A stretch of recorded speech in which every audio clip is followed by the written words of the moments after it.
O Cão de Caça, de H.P. Lovecraft. Em meu torturado ouvido ressoa incessante um guinchar e farfalhar, vindo de um pesadelo, e um uivo débil e distante que parece vir de um cão gigantesco.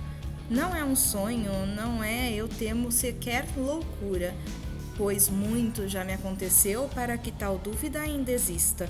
St. John está todo mutilado. Só eu conheço o porquê, e tanto é meu conhecimento que estou prestes a estourar meus miolos por medo de ser mutilado da mesma maneira. É fundo em escuros e intermináveis corredores de sinistra fantasia que rodeia o meu nêmese negro e sem forma que me leva à autoaniquilação.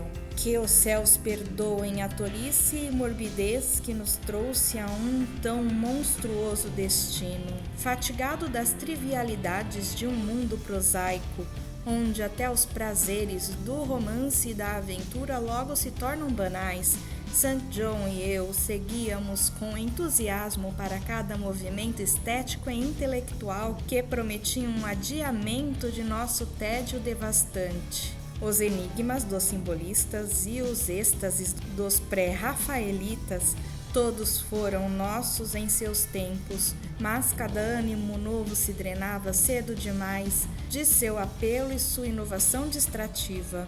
Só a sombria filosofia dos decadentes podia nos ajudar, e até isso só nos era efetivo ao aumentarmos gradualmente a profundidade e diabrura de nossas penetrações. Baudelaire e Huysmans logo estavam esgotados de emoção, até que finalmente restou a nós apenas o mais direito estímulo de aventuras e experiências anormais pessoais. Foi essa terrível necessidade emocional que eventualmente nos levou a essa detestável conduta que até mesmo em meu horror presente eu menciono com vergonha e timidez, esse extremo hediondo de atentado à humanidade, a abominável prática de roubar túmulos. Eu sou incapaz de revelar os detalhes de nossas chocantes expedições ou de catalogar sequer parcialmente os piores dos troféus que adornam o museu sem nome que preparamos na grande casa de pedra onde coabitávamos,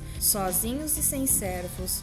Nosso museu era um lugar blasfemo, impensável, onde com o gosto satânico de nossa virtude neurótica construímos um universo de terror e decadência para excitar nossa sensibilidade desgastada. Era uma sala secreta, distante, no subsolo, onde enormes demônios alados esculpidos em basalto e ônix vomitavam de suas largas bocas sorridentes uma estranha luz verde e laranja, e canos pneumáticos ocultos bombeavam danças caleidoscópias de morte. Fileiras de trapos mortuários vermelhos costurados em volumosos penduricalhos pretos. Por esses canos vinha à vontade os odores que nossos humores mais desejavam. Às vezes o perfume de pálidos lírios funerários, às vezes o narcótico incenso oriental dos mortos nobres e, por vezes, como me arrepio de lembrar, o aterrorizante e desalmante fedor do túmulo descoberto. Por volta das paredes dessa câmara repelente haviam sarcófagos de múmias antigas, alternados com vívidos cadáveres formosos, perfeitamente empalhados e cuidados pela arte da taxidermia, e com lápides apanhadas dos mais velhos adros do mundo. Vasos aqui e ali continham crânios de todas as formas e cabeças preservadas em diversos estágios de dissolução. Ali era possível encontrar as cacholas carecas e apodrecidas de famosos nobres e as frescas e radiantes cabeças de natimortos. Também estavam lá estátuas e pinturas, todas de natureza diabólica, e algumas feitas por St. John e por eu mesmo.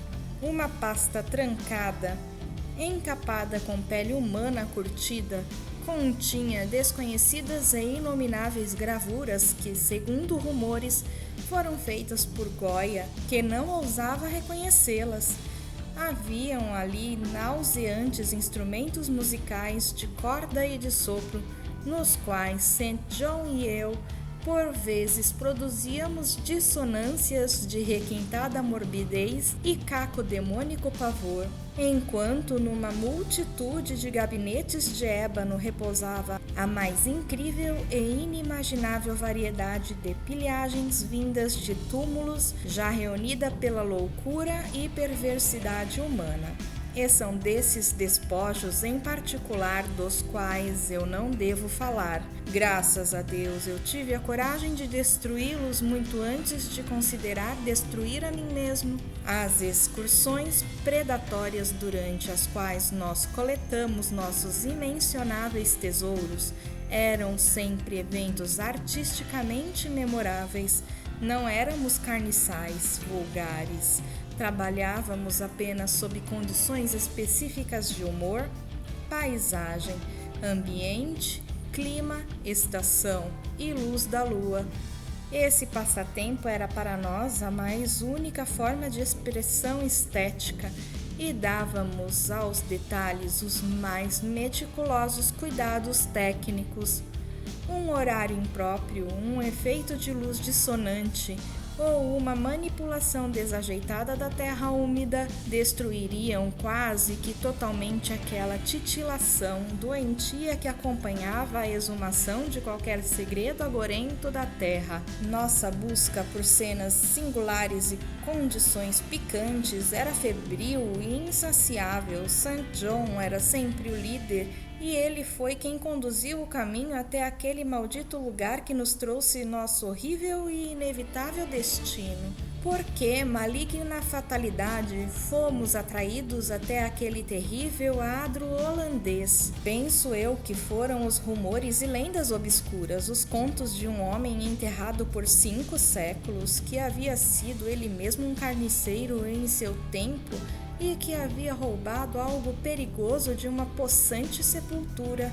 Eu posso me lembrar da cena nesses momentos finais. A pálida lua de outono por sobre as lápides, projetando longas e horríveis sombras, as árvores grotescas se inclinando carrancudas de encontro ao mato negligenciado e as lápides desgastadas. As vastas legiões de estranhamente colossais morcegos que voavam contra a lua, a antiga igreja coberta de eras apontando um enorme dedo espectral para o céu, os insetos fosforescentes que dançavam como fogo fátuos debaixo dos teixos em um canto distante, os odores de mofo, vegetação e coisas mais difíceis de se explicar se misturavam debilmente com o vento da noite vindo de distantes pântanos e oceanos, e o pior de tudo, o fraco uivar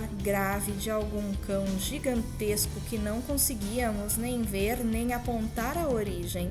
Estremecemos quando ouvimos essa sugestão de uivo, nos lembrando das histórias dos camponeses de que aquele que nós buscávamos havia há séculos sido encontrado nesse mesmo lugar, destroçado e mutilado pelas garras e presas de alguma besta inimaginável. Eu me lembro de como nós mergulhamos no túmulo do carniceiro com nossas pás e como nós excitamos com a estética de nós o túmulo, a lua pálida nos observando, as sombras horríveis, as árvores grotescas, os morcegos titânicos, a igreja arcaica, os vagalumes dançando, os odores nauseantes, o gemido gentil do vento da noite e o estranho, meio ouvido uivar sem direção, do qual mal tínhamos certezas de que existia. Foi então que acertamos uma substância mais dura do que o mofo úmido e nos deparamos com uma podre caixa retangular encrustada de depósitos minerais do terreno, que por tanto tempo não foi perturbado. Ele era incrivelmente forte e grosso, mas tão velho que nós finalmente o forçamos a se abrir e nos deleitamos com a visão de seu interior.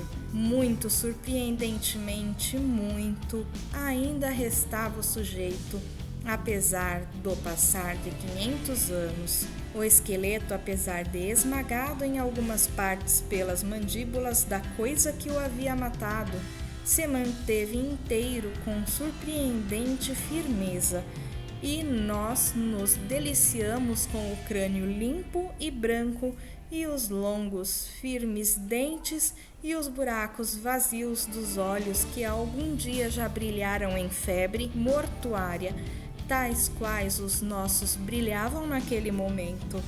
No caixão estava posto um amuleto de aparência exótica e curiosa, que aparentemente costumava ser usado em volta do pescoço do falecido.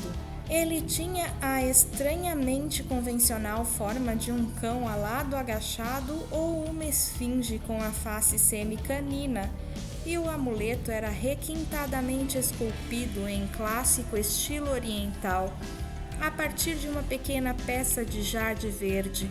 A expressão em suas feições era de extrema repelência, com notas de morte, bestialidade e malevolência. Ao redor da base estava escrito algo em uma linguagem que nem eu, nem St. John conseguimos identificar. E no fundo estava gravado um grotesco e formidável crânio, como se fosse a marca de seu criador. Foi imediatamente após contemplarmos esse amuleto que nós sabíamos que precisávamos possuí-lo, que tão somente aquela relíquia seria nosso tesouro daquele túmulo centenário. Mesmo que sua forma não nos fosse familiar, nós a teríamos almejado, mas conforme observamos mais de perto, nós vimos que ela não nos era de toda desconhecida. O amuleto era de fato alheio a toda a arte e literatura que leitores sãos e equilibrados conhecem, mas nós o reconhecemos como um artefato mencionado no proibido Necronomicon, do árabe enlouquecido Adbu al-Azard, o símbolo espiritual pavoroso do culto comedor de corpos da inacessível Leng à Ásia Central. Com todo cuidado, nós traçamos as sinistras origens descritas pelo velho demonologista árabe. Origens, ele escreveu, vindas da manifestação obscura sobrenatural das almas daqueles que aborreceram e abocanharam os mortos. Tomando o objeto de jade verde, tivemos nosso último vislumbre da cor esbranquiçada e do olhar cavernoso de seu dono, e fechamos o túmulo como estava quando o encontramos. Enquanto nos apressamos para fora daquele lugar repugnante, o amuleto roubado no bolso de St. John, nós pensávamos ter visto os morcegos descendo em formação até a terra que nós tão recentemente havíamos vasculhado, como se